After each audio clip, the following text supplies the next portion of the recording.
Assalamualaikum warahmatullahi wabarakatuh. Halo, perkenalkan nama saya Safira Kasmawati. Saya motivator magang di Bimba AIUEO Graha Lestari.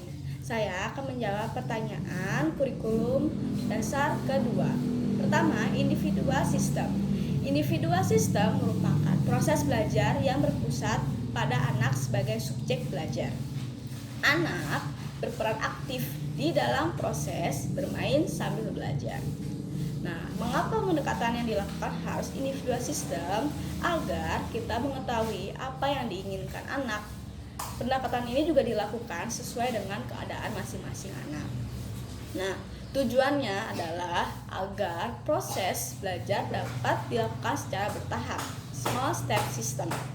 Karena tidak mungkin bertahap jika proses belajarnya dilakukan secara klasikal.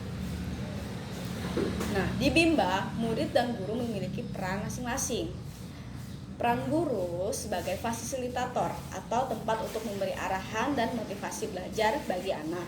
Sedangkan murid perannya sebagai subjek belajar, yang artinya mereka yang melakukan proses bermain sambil belajar.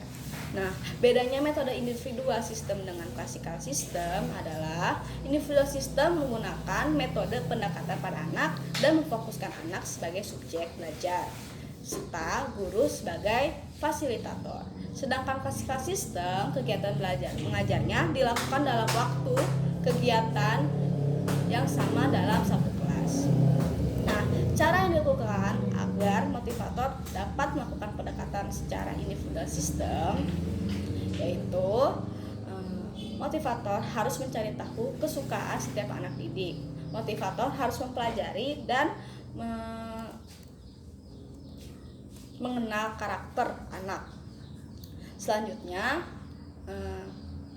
agar kita dapat melakukan antisipasi, jangan minta dimengerti oleh anak.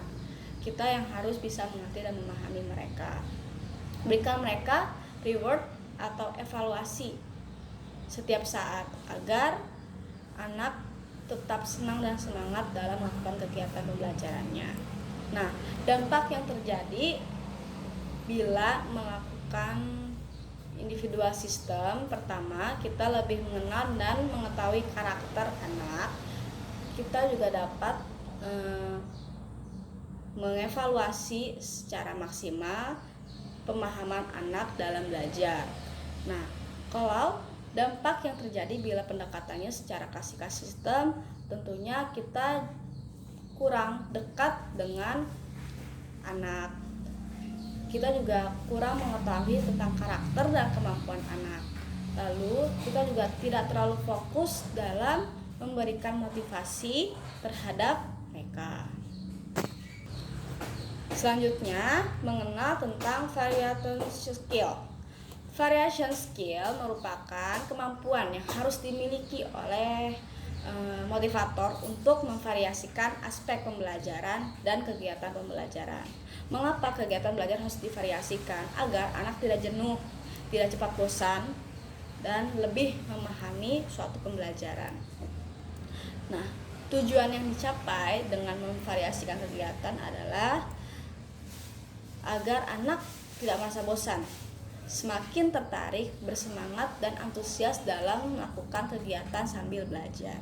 Nah, aspek belajar itu ada 3, yaitu aspek kognitif, aspek efektif, dan aspek psikomotor.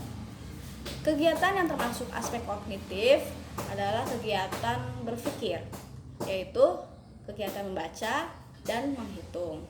Selanjutnya, kegiatan yang termasuk aspek afektif, kegiatan bernyanyi, bercerita, berdialog, dan berdongeng. Nah, kegiatan yang termasuk aspek psikomotorik ada 2, yaitu motorik kasar dan motorik halus. Motorik kasar yaitu kegiatan yang berkaitan dengan penggunaan tangan dan kaki, yaitu seperti menangkap, melempar, dan bernari. Sedangkan motorik halus itu menggunakan jari tangan, seperti mewarnai, menarik garis, dan menulis, yang biasa dilakukan di Bimba AIUEO. Nah, bagaimana cara motivator memvariasikan kegiatan belajar? Caranya menerapkan dengan memvariasikan aspek kognitif, aspek afektif, dan psikomotorik dengan selingan durasi yang tidak terlalu lama. Nah, perlu menghindari kegiatan dalam satu aspek berturut-turut. Jadi, harus ada selingannya, kecuali anak yang menyukai kegiatan tersebut. Nah, terakhir, teori dasar dalam psikologi pendidikan. Pertama, yang dimaksud dengan the law of effect atau hukum akibat. Ini merupakan hubungan stimulus respon cenderung diperkuat bila akibatnya menyenangkan dan cenderung diperlemah jika akibatnya tidak memuaskan. Lanjut, the law of exercise atau hukum latihan.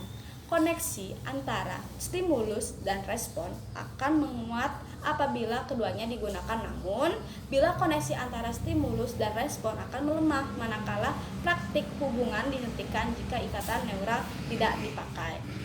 Nah, selanjutnya the law of readiness atau hukum kesiapan. Pertama, ketika siap untuk melakukan sesuatu tindakan dan ia memiliki kesempatan untuk melakukan, maka dalam diri orang tersebut akan terjadi kepuasan. Kedua, ketika seorang siap untuk melakukan sesuatu tindakan dan ia tidak melakukannya, maka akan merasa menjengkelkan. Nah, yang terakhir, ketika seseorang belum atau tidak siap untuk melakukan sesuatu tindakan, kemudian dipaksa untuk bertindak, maka akan terjadi kejengkelan. Sekian dari saya. Kurang lebihnya mohon maaf. Wabillahi taufiq wal hidayah. Wassalamualaikum warahmatullahi wabarakatuh.